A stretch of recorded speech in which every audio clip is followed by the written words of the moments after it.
जय हिंद दोस्तों, मैं अंकित आपका स्वागत करता हूं आपके अपने चैनल प्राइम लर्निंग में। दोस्तों, जैसा कि आपको पता है कि इस चैनल पे मैं बायोलॉजी पढ़ा रहा हूं और सेल का चैप्टर का आज लास्ट लेक्चर है। जिसको भी सेल को स्टार्टिंग से पढ़ना है तो प्लीज 4 या 5 लेक्चर में इसमें बना रखे हैं, तो आप प्लीज इस मतलब आपका इसका जो आपका एक प्लेलिस्ट बन रखी होगी, उसमें प्लेलिस्ट के ऑप्शन जाइए, प्लेलिस्ट के ऑप्शन में बायोलॉजी का सेक्शन होगा, उस प्लेलिस्ट में जाइए, उसमें सारी वीडियो अपलोडेड है, तो उसमें आप जाइए और शुरुआत से पढ़िए, तो आपको सेल बेटर तरीके से अंडरस्टैंडिंग होने वाली है। तो आज जो है लास्ट टॉपिक है और लास्ट वीडियो है, उसके बाद मैं आपका ऊतक या फिर टिश्यू स्टार्ट कराऊंगा। ठीक है, तो सेल मैं आपको बताने वाला हूं कि इस आपका लेक्चर में हम क्या पढ़ेंगे। लाइसोसोम पढ़ेंगे, न्यूक्लियस या फिर केंद्रक पढ़ेंगे, और केंद्रिका द्रव या फिर आपका प्रोटोप्लाज्म पढ़ेंगे, और आपका कोशिका द्रव, केंद्रक द्रव या फिर आपका न्यूक्लियोप्लाज्म पढ़ेंगे। ठीक है, तो हम आते हैं सबसे पहले लाइसोसोम के बारे में। तो लाइसोसोम की खोज सबसे पहले की थी डी डुबे नामक वैज्ञानिक ने। डी डुबे उन साइंटिस्ट का नाम था, उन्होंने लाइसोसोम की खोज की थी। अब लाइसोसोम को हिंदी में भी लाइसोसोम बोलते हैं और इंग्लिश में भी लाइसोसोम मैंने बोलते हैं। जैसे मैंने आपको माइटोकॉन्ड्रिया बार बताया था, माइटोकॉन्ड्रिया को हिंदी में माइटोकॉन्ड्रिया बोलते हैं और इंग्लिश में माइटोकॉन्ड्रिया बोलते हैं। तो डी डुबे ने लाइसोसोम की खोज की थी, और लाइसोसोम के अंदर होता है एक हाइड्रोलाइटिक एंजाइम होता है, जल अपघटन एंजाइम होता है, और लाइसोसोम को कई सारी संज्ञाओं से कई सारे और नाम दिए गए। क्या क्या नाम दिए गए? सबसे पहले इसको बोलते हैं suicidal bag of the cell, आत्मघाती थैली बोलते हैं इसको। दूसरी बात क्या बोलते हैं इसको?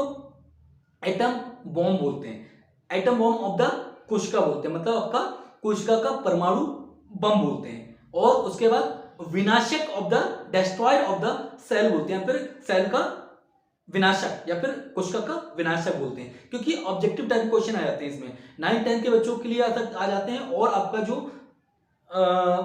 कंपटीशन वाले बच्चे उनको भी आ जाते हैं कि भाई लाइसोसोम को क्या बोलते हैं। तो उसमें 4 ऑप्शन दिए होते हैं, आपको सिर्फ लगाना होता है suicidal bag of the cell. तो लाइसोसोम के अंदर मैंने आपको बताया जैसा कि इसमें हाइड्रोलाइटिक एंजाइम होता है, और ये क्या करता है, सेल के अंदर कोई भी अंगक या फिर कोई भी ऑर्गेनल की डेथ हो जाती है, फिर वो वर्क करना अपना बंद कर देता है, तो उसको क्या कर देता है, ये कंज्यूम कर जाता है, इसको ये डाइजेस्ट कर देता है। ठीक है, और इसको क्या बोलते हैं, पाचन तंत्र भी बोलते हैं। एक और नाम होता है digestive system of the cell, इसको पाचन तंत्र भी बोलते हैं कोशिका का। ठीक है, अब एक हमारी बॉडी में एक ऐसा सेल होता है जिसके अंदर लाइसोसोम नहीं पाया जाता है, जिसको बोलते हैं रेड ब्लड सेल या फिर लाल रक्त कणिकाएं, या फिर इसको बोलते हैं हमारे ब्लड का, आपको पता है ब्लड 3 तरीके के WBC, RBC और प्लेटलेट से मिलकर बनता है। तो RBC जो रेड ब्लड सेल होती है, लाल रक्त कणिकाएं होती है, उसके अंदर क्या होता है, आपका लाइसोसोम नहीं होता है। तो उसको कैसे खत्म किया भाई, वो भी कभी ना कभी उनकी डेथ होती होगी। आपको पता है 120 दिन का उनका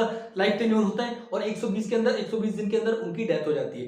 तो एक हमारी बॉडी में एक अंग होता है, इसको बोलते हैं प्लीहा, इंग्लिश में बोलते हैं उसको स्प्लीन, और स्प्लीन में जाके वो RBC स्प्लीन जाते हैं और वहां पे जाके उनको कंज्यूम कर जाता है, स्प्लीन में वो खत्म हो जाती है, डिस्ट्रॉय हो जाती है। तो स्प्लीन को हम क्या बोलते हैं, स्प्लीन को RBC का कब्रगह या फिर ग्रेवयार्ड ऑफ द RBC बोलते हैं। ठीक है, तो ये आपका लाइसोसोम के बारे में बात थी। नेक्स्ट आपका टॉपिक है केंद्रक। केंद्रक, इसको हिंदी में बोलते हैं न्यूक्लियस। न्यूक्लियस की खोज जो आपका न्यूक्लियस की खोज जो आपका रॉबर्ट ब्राउन ने की थी। ठीक है, रॉबर्ट ब्राउन ने आपके न्यूक्लियस की खोज की थी। और न्यूक्लियस के अंदर क्या होता है, DNA, RNA ये चीज होता है। ठीक है, जिसको आपको जीन क्वालिटी बोलते हैं। ठीक है, जीन जो आपका हायरार्की सिस्टम होता है, जैसे आपका एक बेटा अपने पिता की तरह अपनी माँ की तरह दिखता है, वो क्या जीन की वजह से दिखता है, आनुवांशिक गुण की वजह से दिखता है। और ये आनुवांशिक गुण कहाँ होते हैं, लाइसोसोम में होते हैं। सेंट्रो आपका लाइसोसोम में होता है, इसको बोलते हैं क्रोमोसोम्स।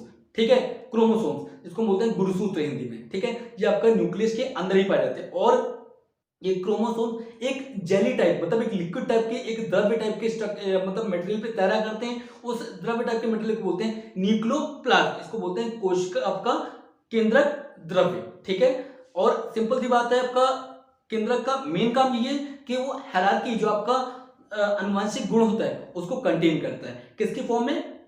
क्रोमोसोम्स की फॉर्म में, गुणसूत्र की फॉर्म में। समझ के बात को? तो आई थिंक यहां तक आपको क्लियर होगा। नेक्स्ट आपका टॉपिक आता है कोशिका द्रव्य के बारे में। इसको इंग्लिश में बोलते हैं साइटोप्लाज्म। साइटोप्लाज्म, ठीक है, साइटोप्लाज्म इंग्लिश में बोलते हैं। अब इसमें देखिए साइटोप्लाज्म का मेन काम क्या है कि पूरे कोशिका में जितने भी अंगक हैं उनको अपनी जगह पे बना के रखा, ये साइटोप्लाज्म का काम है। एक मैं एग्जांपल बताता हूं, जैसे मान लीजिए एक आपने बैग ले लिया, ठीक है, एक बैग ले लिया, जो आप बैग कैरी बैग करते हो ना, उसको बैग ले लिया, उसमें बहुत सारी अपनी चीजें रखती, ठीक है, उसमें आपने ग्लास, आपने मतलब जो भी आपने बुक पेंसिल वगैरह सब चीज रख दी, और आप उसमें क्या करो, उसमें उसको लेके दौड़ रहे हो, ठीक है, उसको लेके क्या करो, दौड़ रहे हो, तो क्या होगा, वो सब सामान एक दूसरे में लड़ेंगे, और उसमें मान लो कोई भी ऐसा चीज है जो टूटने वाला है, वो टूट जाएगा, ठीक है। तो ऐसे ही क्या होता है कि सेल में होता है, सेल में इतने सारे अंगक होते हैं, आपका माइटोकॉन्ड्रिया होता है, लाइसोसोम होता है, राइबोसोम होता है, ठीक है, आपका एंडोप्लाज्मिक रेटिकुलम होता है, ठीक है। तो इतने सारे जो अंगक होते हैं उनको अपनी जगह पर रोकने के लिए, मतलब जब इंसान चले या फिर कोशिका का मूवमेंट हो, तो वो अंगक एक दूसरे में लड़के एक दूसरे पे कोलैप्स ना करे, तो उनके बीच में एक जेली लाइक स्ट्रक्चर, जैसे आपका केंद्रक में बताया था ना, केंद्रक में क्या होता है,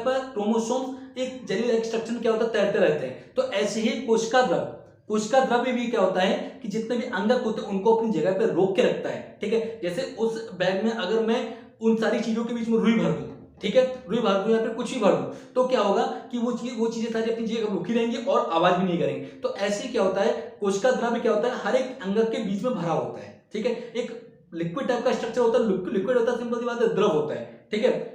वैसे द्रव तो पूरी तरीके से वाटर तो नहीं होता, लेकिन उसमें बहुत सारे प्रोटीन और वाटर का मिक्सअप होता है, ठीक है। और वो क्या करता है कि वो जितने भी अंगक होते हैं उनको जगह पे रोक के रखता है। और सिंपल सी बात है, कोशिका द्रव्य को एक कोशिका की आपका लाइफ यूनिट बोलते हैं, क्योंकि अगर कोशिका द्रव्य नहीं होगा तो कोशिका सर्वाइव कर ही नहीं सकती, ठीक है। तो ये कोशिका के बारे में था, और आपका आई थिंक आपको सारी वीडियो समझ में आए होंगे, सारे टॉपिक समझ में आया होगा। अगर आपको हमारी द्वारा दी गई नॉलेज अच्छी लगती तो प्लीज हमारे वीडियो को शेयर करें and give a big thumbs up and don't forget to subscribe the channel। आपको यहाँ पे रेड कलर का सब्सक्राइब दिख रहा होगा, उसे प्लीज हिट कर दीजिए और बेल आइकन को ऑल पर सेट कर दीजिए, जिससे हमारी आने वाली सारी वीडियो की नोटिफिकेशन आप तक पहुंच सके। थैंक यू वेरी मच, जय हिंद।